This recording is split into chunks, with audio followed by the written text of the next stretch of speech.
छत्तीसगढ़ में आज प्रधानमंत्री नरेंद्र मोदी वीडियो कॉन्फ्रेंसिंग के जरिए रायपुर दुर्ग विशाखापट्टनम वंदे भारत एक्सप्रेस के लोकार्पण करें।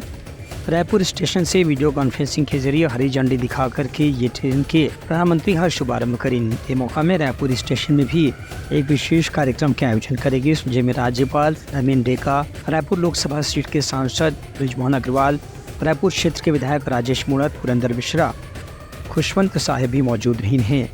ये मौका में राज्यपाल हकीन की छत्तीसगढ़ में विशाखापट्टनम और रायपुर दुर्ग से जुड़ने वाला वंदे भारत एक्सप्रेस ट्रेन के शुरू हुए से यहाँ रहने वाला यात्री मन कम समय में लंबी दूरी की यात्रा के लाभ मिली। संगे संग ये ट्रेन के जरिए लोगों मन के बहुत सारा काम भी आसान हो रही, जिमन अक्सर रायपुर या दुर्ग से विशाखापट्टनम जाए के जरूरत पड़ते। ये ट्रेन की अधिकतम रफ्तार 130 किलोमीटर प्रति घंटा रही। वहीं दुर्ग से विशाखापट्टनम की दूरी सिर्फ 8 घंटा में पूरा करे जाही। ट्रेन के टाइम टेबल घोषित कर दे गए हैं। दुर्ग के बाद ट्रेन के अगला स्टॉपेज रायपुर, महासमुंद, खरियार रोड, कांटा भांजी, टिटलागढ़, केसिंगा, रायगढ़, विजयनगर और विशाखापट्टनम में हुई। ट्रेन सिर्फ 2-2 मिनट के लिए हर स्टेशन में रुके करी और रायपुर, टिटलागढ़ जैसे स्टेशन में 5 मिनट के ठहराव दे गए हैं। इनमें हर डब्बा चेयर कार के रूप में बनाए गए हैं। Bureau report, Telangana news.